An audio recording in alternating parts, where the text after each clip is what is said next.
2024 বিদায়ক্ষণ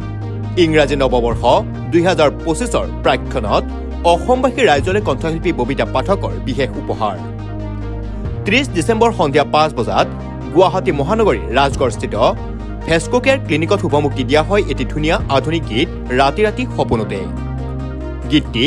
BP music YouTube চেনেলৰ জৰিয়তে সকলোৱে উপভোগ কৰিব পাৰিব গীতটি উন্মোচন কৰে বিশিষ্ট চিকিৎসক তথা শিল্পী ডাক্তৰ অঞ্জন জ্যোতি চৌধুৰীয়ে বিশিষ্ট অতিথি হিচাপে উপস্থিত থাকে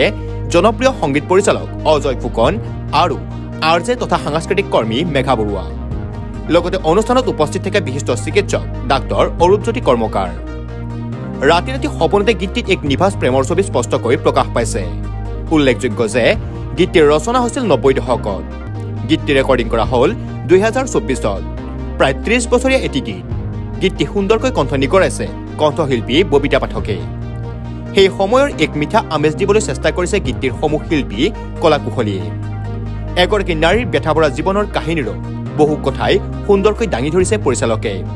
গীতটিৰ কাহিনী যদিও কাল্পনিক কিন্তু বহুতৰ জীৱনত এনে ঘটনা বাস্তৱত ৰূপায়িত হৈছে গীতটিত অভিনয় কৰিছে কণ্ঠশিল্পী ববিতা পাঠকৰ লগতে নৱাগত অভিনেতা ধ্ৰুৱ শৰ্মা আৰু নৱাগত অভিনেত্ৰী ৰীমা কলিতাই আটাইৰে অভিনয় কিছু সুকীয়া গীতটিৰ কথা ডক্টৰ বীৰেন ভূঞাৰ গীতটিৰ সংগীত ব্যৱস্থাপনা বিপ্ৰধৰ ৰাভা আৰু গীতটিত সুৰ কৰিছে হৰগোবিন্দ ডেকাই গীতটিৰ পৰিচালনা কৰিছে ইমৰানে গীতটিৰ ভিডিঅ'ৰ সামগ্ৰিক ব্যৱস্থাপনা দিনৰ সকলোৱে গীতটি আদৰি ল'ব বুলি কণ্ঠশিল্পীগৰাকী আশাবাদী আজি এটা সুন্দৰ গীত সঁচাকৈ মুকলি হ'ল অসমবাসী ৰাইজে আজি চাগে পাব গীতটিত আৰু বৰ সুন্দৰকৈ গীতটিত কণ্ঠদান কৰিছে ববিতা পাঠকে আৰু খুব সুন্দৰ মানে লিখনি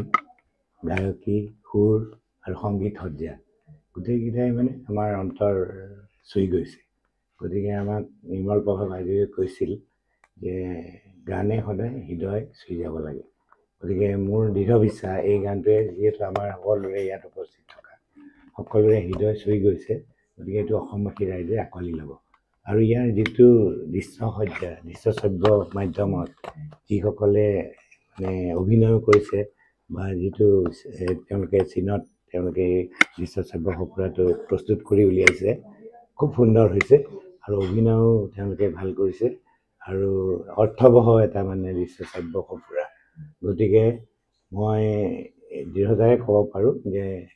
এই গীতটোৱে মানে নতুনত্ব দিব অসমবাসী ৰাইজে আঁকোৱালি ল'ব আৰু ববিতা পাঠকক এইকাৰণেই ধন্যবাদ জনাইছোঁ যে আমাক আগতে সৰুতে জ্ঞানীজনে কৈছিল যে দেশ সেৱাৰ বহুত পথ আছে সকলোতকৈ উত্তম পথ হৈছে সাহিত্য সংস্কৃতিৰ সাধনা কৰা তেখেতে যে এই পথটো বাছি লৈছে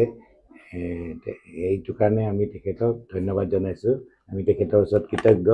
আৰু হোমেন বৰগোহাঁই ছাৰে আমাক কৈছিল যে ভাল কামৰ সদায় প্ৰশংসা কৰিব লাগে আৰু কৃতজ্ঞ হ'ব লাগে গতিকে এটা ভাল কাম হৈছে গতিকে গোটেই টীমটোকে মই প্ৰশংসা কৰিছোঁ আৰু তেখেতসকলৰ ওচৰত মই কৃতজ্ঞ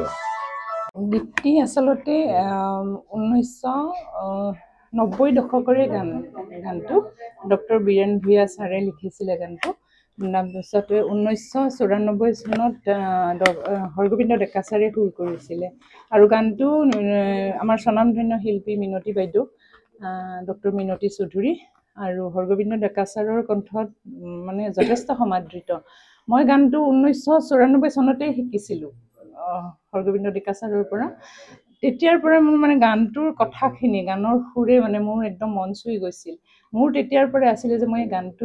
এদিন মানে মোৰ কণ্ঠেৰে মানে মই গানটো আচলতে বাণীবদ্ধ কৰিম সেই মৰ্মে মই ডেকা ছাৰক ক'লোঁ যে ছাৰ মই গানটো গাব খুজিছিলোঁ ছাৰে ক'লে গোৱা তুমি তাৰপিছত ডক্টৰ বীৰেন ভূঞা ছাৰক সুধিলে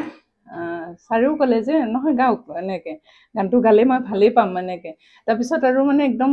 90 দশকৰ গান এটা আকৌ আমি নতুনে গোটেই ভিডিঅ' টীমটোৱে আমি যেতিয়া কথা পাতিলোঁ আমি এটা আচলতে নতুনত্বৰে সজাইছোঁ বাকী মই চেষ্টা কৰিছোঁ গাবলৈ বাকীখিনি ৰাইজে ক'ব মই ভাবোঁ যে ৰাইজে হয়তো আঁকোৱালি ল'ব আদৰি ল'ব এইখিনি কোনটো চেনেলত আপলোড হ'ব বিপি মিউজিক প্ৰডাকশ্যন বুলি তাতেই হ'ব। ৰাতি ৰাতি সপোনতে ববিতা পাঠকৰ কণ্ঠ সমৃদ্ধ এটি 90s এটা গান হৈছে, আচলতে 90 চনতে সৃষ্টি হোৱা এটি গীত, আৰু সেই গীতটি তেতিয়াৰ পৰাই তেখেতে সামৰি ৰাখিছিল যে এদিন বাণী বন্ধ কৰিব আৰু অসমবাসী ৰাইজক উপহাৰ হিচাপে দিব। এতিয়া তেখেতে সংগীতৰ চৰ্চা কৰি আছে আৰু সমান্তৰালভাৱে এটা খুব ধুনীয়া গীত অসমবাসী ৰাইজক অডিঅ' আৰু ভিডিঅ' আজি 2024 বৰ্ষক বিদায় দিয়াৰ এই ক্ষণত 2025 বৰ্ষ ইংৰাজী নৱবৰ্ষক আমি আদৰি অনাৰ এই প্ৰাক মুহূৰ্তত তেখেতে আজি আনুষ্ঠানিকতাৰে অসমৰ সংবাদ মাধ্যমৰ জৰিয়তে গানটি মুকলি কৰিছে। মুকলি অনুষ্ঠানত উপস্থিত থাকি ভাল লাগিছে। লগতে উপস্থিত আছে অঞ্জন চৌধুৰী ছাৰ, মেঘাবা, RJ মেঘা সকলোৱে চিনি পায়, আৰু গোটেই টিমটো আছে, যিটো টিমে দিনৰ পৰা আদি কৰি ধ্ৰুৱ, ইমৰান, গোটেই টিমটোৱে ভিডিঅ' প্ৰডাকশ্যন কৰিছে। আৰু খুব ভাল লাগিলে আজি এই সময়খিনিত আচলতে নতুনক আমি আচলতে আদৰি ল'ব লাগিব, আৰু নতুনত্বৰ উদ্যম আৰু উৎসাহ প্ৰেৰণা যোগালেহে আচলতে নতুন নতুন সৃষ্টি হ'ব, আৰু নতুন নতুন সৃষ্টি হ'লেহে আমাৰ সংস্কৃতিৰ পথাৰখন আৰু চহকী হ'ব। আৰু এনেকুৱা ধৰণৰ গীত কৰি যাওক তাকে আশা কৰিছোঁ, আৰু ৰাইজে গীতটি আদৰি লওক, ৰাইজে মৰম দিয়ক, আৰু তেখেতে যাতে আৰু ভাল ভাল গীত অসমবাসী ৰাইজক উপহাৰ দিয়ে যাওক তাৰে কামনা কৰিছোঁ। পাঠকৰ ৰাতি ৰাতি সপোনতে যিটো গীত আজি উন্মোচন কৰা হ'ল, পুৰণিক বিদায় দিয়াৰ আৰু নতুনক আদৰাৰ এই প্ৰাক্ষণতেই আজি গীতটো শ্ৰোতাৰ বাবে তেওঁ উলিয়াই দিছে, আগবঢ়াই দিছে। আচলতে ববিতা পাঠকে প্ৰায় 30টা বছৰ এই গীতটি বুকুত সামৰি ৰাখি তেওঁ খুব সুন্দৰভাৱে এতিয়া বাণীবদ্ধ কৰি লগতে ইয়াৰে ভিডিঅ'টো কৰি খুব ধুনীয়াকৈ তেওঁ কৰিছে গোটেইখিনি। গীতটি খুব সুন্দৰ হৈছে। আচলতে সংগীতৰ ভঁৰাল তেতিয়ালৈকে চহকী নহয় যেতিয়ালৈকে এটি গীত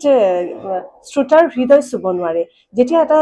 গীতে হৃদয় স্পৰ্শ কৰিব পাৰে তেতিয়াহে সংগীতৰ ভঁৰাল চহকী হোৱা বুলি আমি ধৰিব পাৰোঁ। গতিকে ববিতা পাঠকৰ এই গীতটিয়ে শ্ৰোতাসকলৰ হৃদয় স্পৰ্শ কৰিব, আমাৰ বিশ্বাস। আমি গীতটি শুনিলোঁ, ভিডিঅ'টো খুব সুন্দৰ হৈছে, আৰু বিশেষভাৱে ববিতা পাঠকে আজি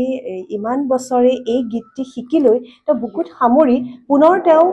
সংগীতৰ চৰ্চা কৰি এই গীতটি যে তেওঁ সুন্দৰভাৱে শিকি আকৌ শ্ৰোতাসকলৰ বাবে আগবঢ়াই দিছে নতুনকৈ বাণীবদ্ধ কৰি, সেইটো ডাঙৰ কথা। আৰু আমি সেইবাবে তেখেতলৈ আন্তৰিক অভিনন্দন আৰু শুভেচ্ছা জ্ঞাপন কৰিছোঁ। কৃষ্টিৰ পথাৰত তেওঁ এনেদৰেই সৃষ্টিৰ কটীয়া সিঁচি আগবাঢ়ি যাওক, আৰু লগতে সংগীতপ্ৰেমী শ্ৰোতাক নতুন নতুন এনেকুৱা ধৰণৰ গীত উপহাৰ দিয়ক, তাকেই আমি কামনা কৰিছোঁ। ধন্যবাদ। News desk report, news any 365। Stay informed, stay ahead. News Any 365.